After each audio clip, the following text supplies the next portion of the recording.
तो सवाल ये है कि कम्युनल रियॉट्स जो होते हैं तो उसका बेसिस क्या है, उसका मेथोडोलॉजी क्या है, और उसके लिए हमको अपने आप में क्या तैयारी होनी पड़ती है उन चीज़ों को मैनेज करने के लिए।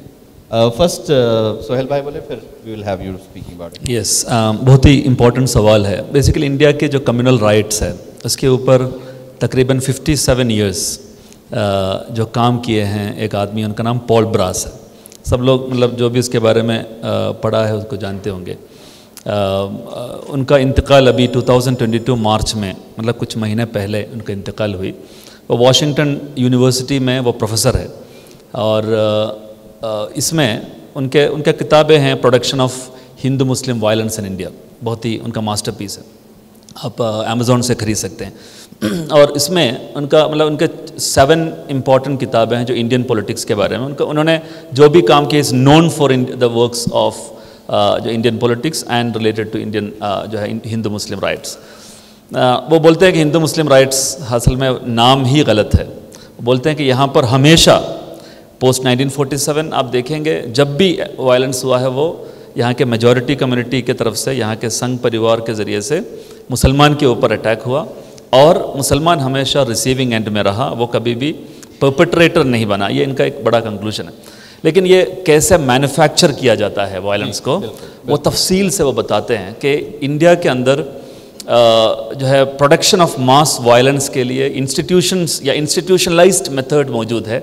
जब चाहे वो ऑर्गेनाइज कर सकते हैं, वो शुरू कर सकते हैं।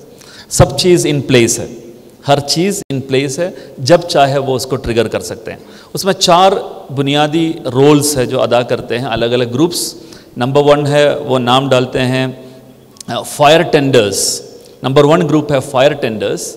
जो फायर टेंडर्स का काम यह है कि जब भी एक इंसिडेंट होते हैं उसको कम्युनल रंग देना।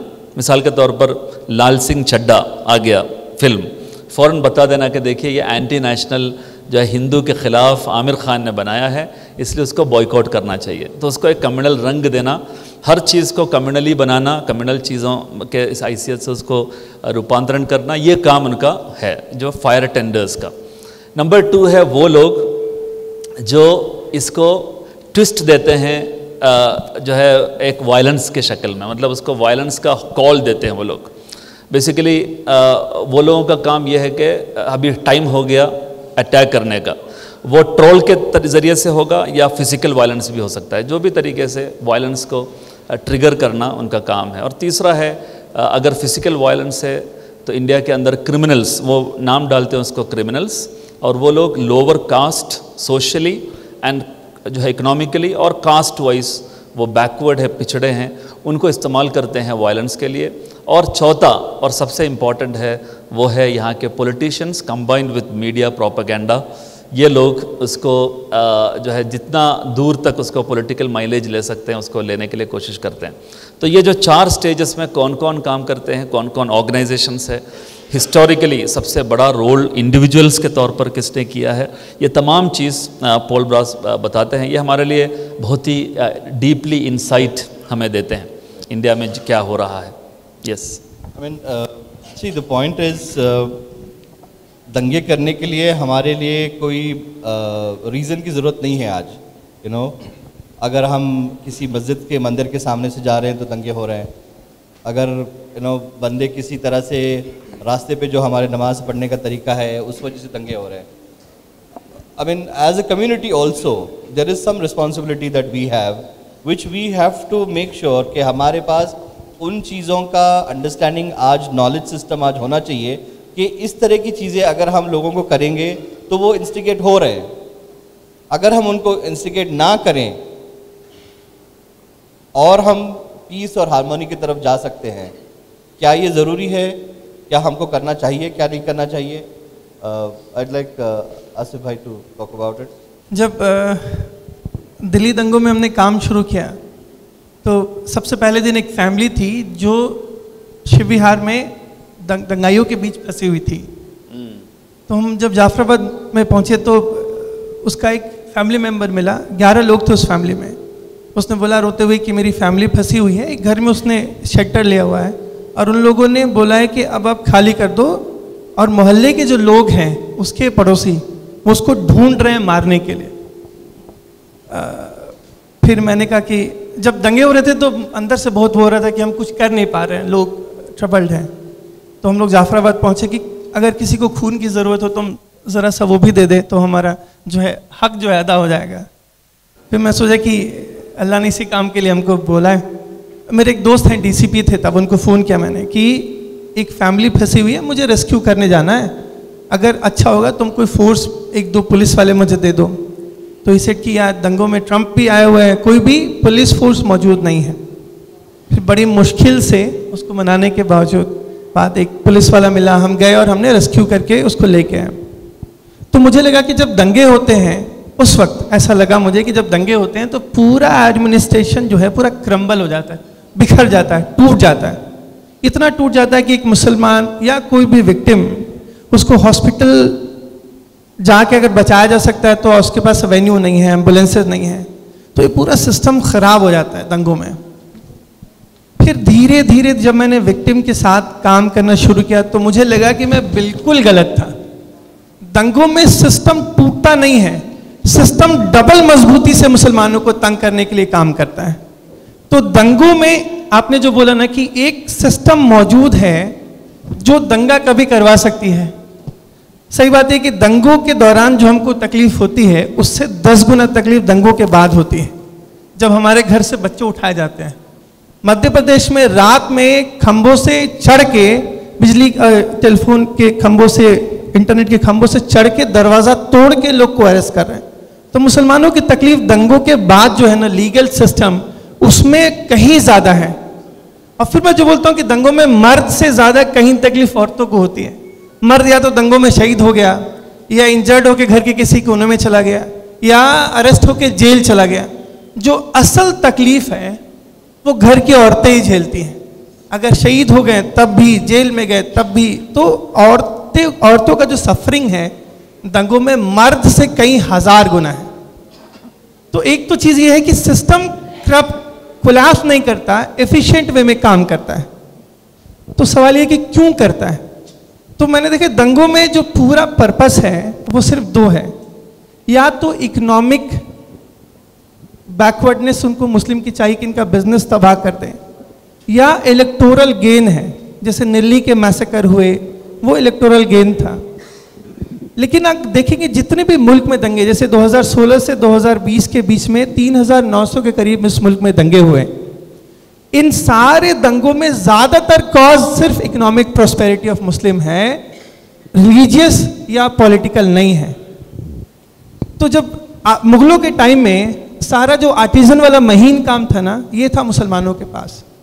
धागे का काम मुसलमानों के पास, पत्थर का काम मुसलमानों के पास, जरी का काम मुसलमानों के पास, मुरादाबाद का ब्रास इंडस्ट्री मुसलमानों के पास, भागलपुर की सिल्क इंडस्ट्री मुसलमानों के पास। आसिफ भाई, तो sorry to interrupt, like what you are saying, if दंगों को स्पेसिफिकली मुसलमानों को मार्जिनलाइज करने के लिए हो रहा है, ठीक है, तो क्या हम खामोशी से बैठ सकते हैं विदाउट गेटिंग इन्वॉल्व? दंगों में नहीं जाएंगे, हमारे सारे बच्चे घर पे रहेंगे, we will not be retaliating, we will not go and instigate anything. अगर इस तरह से कुछ होता है, would that reduce the... No, see, the first point should be very clear, जो मुझे लगता है सबके समझ में आ गया कि दंगे बहुत वेल प्लान्ड और कैस्टेड होते हैं ताकि मुसलमानों को मैक्सिमम इकोनॉमिक ट्रबल इन्फ्लिक्ट करें।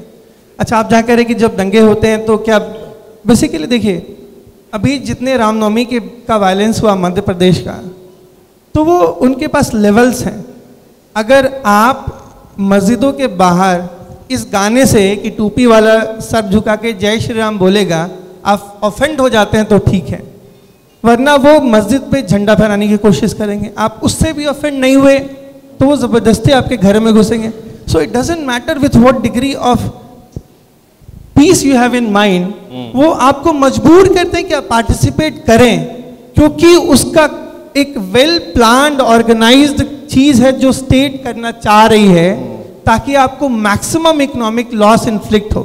तो you are saying that it is provocative. Yes, और मैं एक चीज़ और कहता हूँ जो सुहेल भाई ने कहा ना, हमको बाइनरी भी समझना है। लोग कहते हैं मंदिर मस्जिद, ये कभी मंदिर मस्जिद का इशू नहीं, मंदिर मंदिर इशू है। हिंदू मुस्लिम नहीं, हिंदू बिकॉज मुस्लिम हमेशा विक्टिम है। अभी लोगों ने बुर्का को सैफरन शॉल से इक्वेट कर दिया।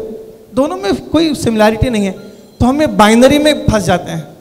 तो इसी तरीके से दंगे कभी भी टू साइडेड नहीं होते, वन साइडेड है, जिसमें मुसलमान हमेशा विक्टिम है और विक्टिम के बाद आज तक उसको जस्टिस नहीं मिला। और इसमें बहुत इंपॉर्टेंट एक चीज़ है ज़की साहब, मतलब यह है कि आप दंगे के बाद मतलब 3 हिस्से में आप डिवाइड कर सकते हैं हमारा ड्यूटीज़ को।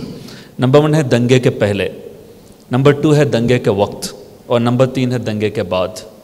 तो दंगे के पहले मतलब पीसफुल नहीं है, हम जानते हैं कि there is something brewing inside the community और in the society that may erupt any while. अभी जो आपके ग्रिगरी स्टैंटन जो जेनोसाइड वॉच के जो फाउंडर उन्होंने बताया कि इंडिया में जेनोसाइड होने वाला है, सब लोग मालूम है कि कुछ होने वाला है, समथिंग इज़ ब्रूइंग अप। उस वक्त हमें क्या करना चाहिए, ये बहुत इंपॉर्टेंट सवाल है। मेरा समझ यह है कि अभी फिल वक्त इंडिया में एज अ सिविल सोसाइटी जो ग्रास रूट्स में हमारा पास इन्फ्लुएंस है, तो हमारे पास बहुत बड़ा जिम्मेदारी है। वही जिम्मेदारी ये है कि कैसे मतलब दंगे कैसे होते हैं।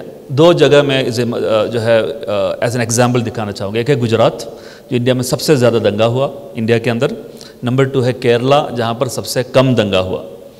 तो ये 2 जगह का ख़ास बात क्या है, क्यों दंगा ज़्यादा हुआ, क्यों कम हुआ, इसके बारे में बताते हैं कि गुजरात के अंदर अहमदाबाद में पोल्स होकर डिवाइडेड है कास्ट्स और रिलीजन। मतलब मुस्लिम पोल्स होते हैं, हिंदू पोल्स होते हैं। जो क्षत्रिय मतलब जो स्पेक्ट्रम के कास्ट आने वाले तमाम लोगों का एक पोल होगा, दूसरा लोगों का दूसरा पोल होगा। मतलब आपस में कोई एंगेजमेंट नहीं है वो कम्युनिटी में। और केरला में ऐसा हाल है, मैं केरला से हूँ, मेरे घर के इर्द गिर्द में पूरा आप देख सकते हैं वहाँ पर हर जाति धर्म के लोग मौजूद हैं। तो आपस में जब ओणम होगा तो उनके पायसम हमारे पास आएगा, हमारे पास जो बिरयानी बनेगा उनके पास जाएगा। तो ये डीप लेवल ऑफ एंगेजमेंट है जो बुनियादी तौर पर दंगे को न्यूट्रलाइज करते हैं। महाराष्ट्र में एक जो है जगह है आपका जो है जहाँ पर जो है आपके बहुत बड़ा दंगा हुआ 1970s में। मालेगांव नहीं, भिवंडी, एग्जैक्टली भिवंडी। लेकिन 1992 के बाद जब पूरा देश जला तो भिवंडी क्यों नहीं जला, एक किताब लिखी गई है, वहाँ के एसपी ने लिखा था। उसका राइट क्यों नहीं हुआ, उनको उसका कारण ये बताते हैं कि वो सत्यमेव जयते आमिर खान के प्रोग्राम में भी वो आए थे, मैं उनसे मिला था डायरेक्ट, उनका इंटरव्यू लिया था। तो उनका कहना यह है कि मैंने जब वहाँ आए तो मुझे मालूम है कि दंगा होने वाला है। उन्होंने ये किया, मोहल्ला कमेटीज़ बनाए। हर हफ्ते में फ्राइडे या संडे कोई भी टाइम में जो कन्वीनियंट टाइम है, सब लोग एक साथ बैठना है और फिर आपस में सब लोग बातचीत करेगा, चाय पिएगा, जो भी क्रिटिसिज्म है सब चीज़ वो करेगा। उसके बाद वो लोग निकल जाएगा, गर्मा गर्मी होगा, सब चीज़ होगा। ऐसा नहीं है कि मीठी मीठी अच्छी अच्छी बात बोल के जाएं, गर्मा गर्मी होगा वहाँ पर। उसके बाद सब लोग हाथ शेक करके चला जाएगा, पुलिस भी वहाँ होंगे, सब लोग होंगे।